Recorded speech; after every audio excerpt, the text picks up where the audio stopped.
It's not common to hear in the media or read in books on the issue of feeding the people of the planet that we can't possibly, excuse me, it is common that they say we can't feed everybody through organic farming, and they use that to justify commercial farming, and they use that to justify genetically modified organisms.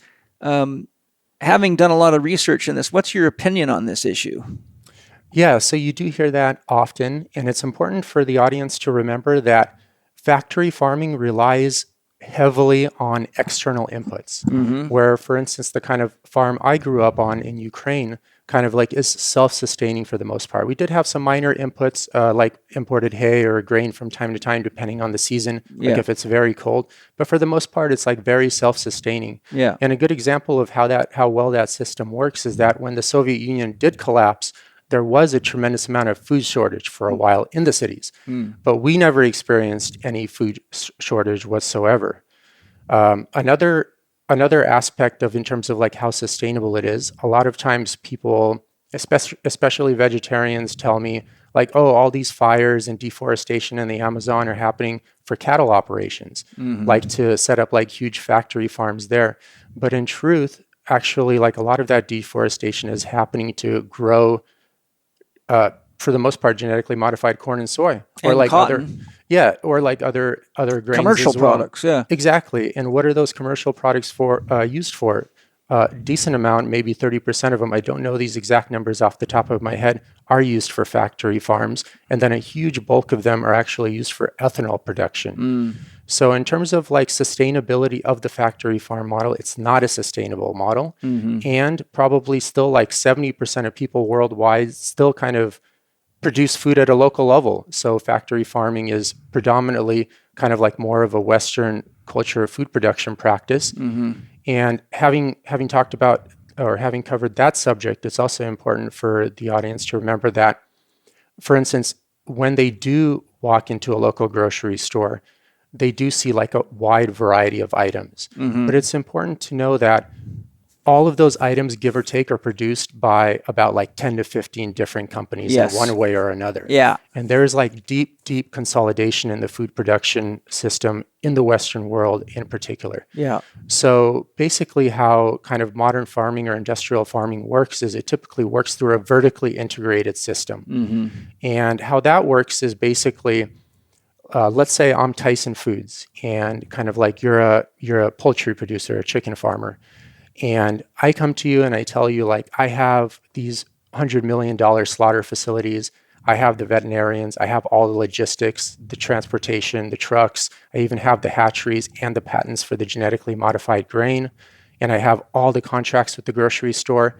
Like literally all I need you to do is just grow these specific chickens. I'm going to drop off about 100,000 at the beginning of the month, and 4 to 6 weeks later, I'm going to pick them up. But I need you to kind of grow them exactly to my standards. Right. So if I tell you you need to give them these vaccines, you need to give them those vaccines. If I tell them you need to give them these drugs or feed them a non-species specific diet, you're going to have to do that as well. So it's kind of tempting for the farmer because it kind of takes a lot of the responsibility off of their hands. It does, yeah. But what happens when they agree is then Tyson Foods, for instance, there are two American guys that created the factory farm model, John and Don Tyson, back in 1950. So what happens is they basically say, okay, so we're willing to do business with you, but the problem is your facility is too small, and you're not going to be able to house these like 100,000 to 500,000 chickens we're going to give you every month. And we need you basically to take on a loan and build like a $500,000 facility, for example. Right. And they'll like, okay, so we know you're making like 50 to 60,000 a year or whatever, but that's okay because we already have this contract with the bank. And if you go to them, if we send you your way, they're going to give you the loan to kind of build that facility. And the problem with that is once that farmer takes on the loan, basically they're at the mercy of this huge corporation. In this example, Tyson Foods. It's basically they're prostituting. Yeah, exactly. And they have like nowhere to go. At this point, they have to listen to the corporation, and they have to listen to what their food production practices entail. So because if they don't, there are basically like only maybe 3 or 4 big players in the whole entire country. And what happens if it doesn't work out with one of them is usually they kind of blacklist you. Yeah. So the problem with that, the problem with the consolidation, the vertically integrated system is now you just have like a handful of companies pretty much telling all of America what they're going to be able to eat. Yes. Because the bulk majority of them are still going to go to the supermarket, kind of like no matter what you tell them at the end of the day. Yeah. And I kind of lost my train of thought. Well, you were just describing the vertical integration and how the model isn't really set up for diversity or to support the farmer. And what I wanted to add in there is that within that very model, and not just animal farming, but produce farming, there's complete and utter destruction of the topsoil. It's monocropping. It sucks a lot of the key nutrients out of the soil. It throws the soil out of the balance, which causes the soil to grow weeds. Weeds are Mother Nature's soil alchemists. Without going into the science of weeds, basically the weeds that are produced are the ones that remineralize the soil. They bring back what's missing. And so then the more weeds they grow, the more chemicals they spray. The more chemicals they spray, the more they kill the microorganisms. And pretty soon you've got dead soil. And, my research showed that the average farming family destroys completely 7,000 acres of farmland in the life of the family. Now, this is like generational.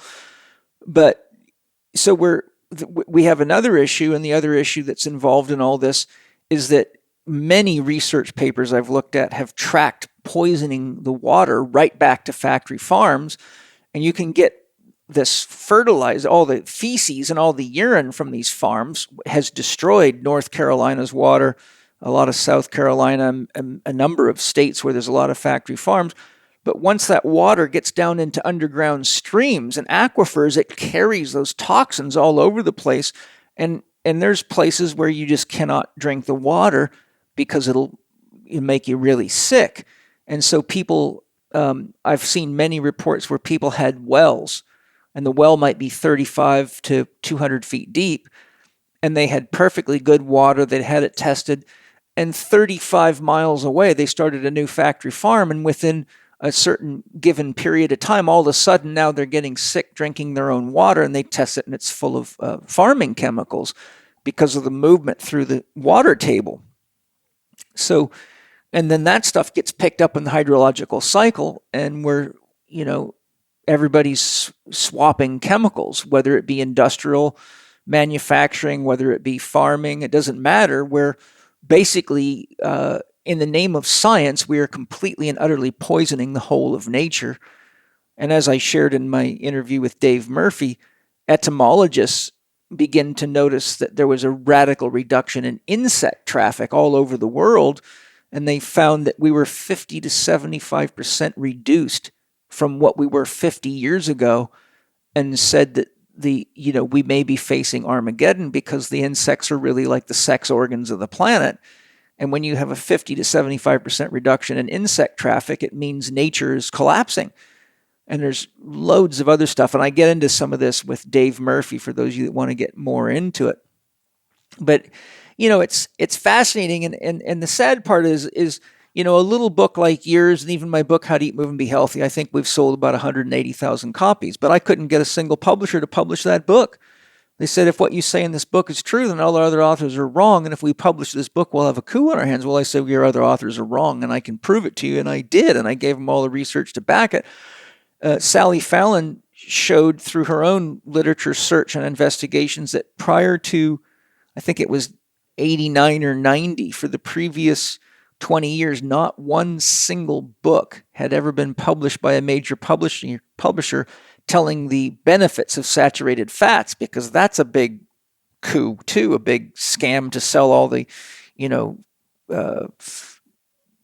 hydrogenized, when I'm brain farting on hydrogenated and the vegetable oils and all the commercial oils that they're selling, that telling everyone these are oil Criscos and all the stuff they use to fry French fries and cook, and they want you to use all these damn toxic oils like rapeseed oil, canola. Rapeseed is canola oil, but which, by the way, isn't even a human crop, as a side note.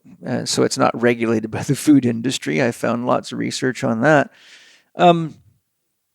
What do you think some of the biggest risk factors are related to GMO foods? It seems like they're starting to be reduced now in the last 10 years. There's been so many violent reactions in certain countries. I think Italy and a couple of other countries have banned them completely. So what do you think some of the risk factors are of GMO foods, and how prevalent are they in the food supply today? Yeah, so GMOs is another one of those kind of like tricky substances that made it into the entire food system in the US pretty much. And what I always recommend to people that I give grocery store tours are, it's for the most part the gold standard if you do stick to the grocery store at avoiding GMO food is seeing like the USDA organic label plus the non-GMO project There you verified go, yeah. label on the same exact On the same label on the or on the same same package? on the same label on the same package, just on the same product. One label or Uh, two labels? there are two certification Oh, bodies, but okay. they're both typically like side by side. Okay. So obviously, like USDA organic means non-GMO as well, but that's also tricky because, like for example, with grains, the U.S. gets half of its grains from overseas. Yeah. And particularly gets half a decent amount of its grains from Turkey and Ukraine, which are super, super corrupt countries. And like nothing against Ukraine or Turkey, like I'm from Ukraine, for instance, but just talking about facts here. Yeah. And what typically happens, and the Washington Post did a really good investigative study on this, is there's a decent amount of corruption at the broker level. And this is like a very, very well-known problem. And basically what happens is like the Ukrainian farmer will grow the crop conventionally with a lot of chemicals, for example. And then at the broker level, the guy at the shipyard will just change around some paperwork and it'll be imported as organic into the US. Oh my God. So sometimes, a lot of times, going back to our beef conversation, the person will go like, oh, but it says like USDA organic on the label. And they immediately kind of, once again, perceive that small family farm. But really what USDA organic in terms of meat production means is basically it's factory farmed meat, but with just organic grains Right. versus non-organic or conventionally farmed grains. But at this point, it's even questionable, even if it is organic grains. Right. Yeah. And it's also important for the audience to know that even if, like, if it's not fed as species-specific diets, in this case, we're talking about cattle, and they're not finished genuinely on grass, a grain is still a grain.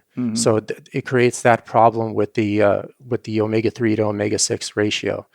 So touching on that, like one thing I would recommend is for people to see those two labels on the package, but then on top of that, try to stay away from foods that have corn, soy, and canola for the most part. Yes. Yeah. And I was just going to say, because some people may not know what GMO, it's genetically modified organism, which means it's not something that was produced by nature. It's been produced in a laboratory.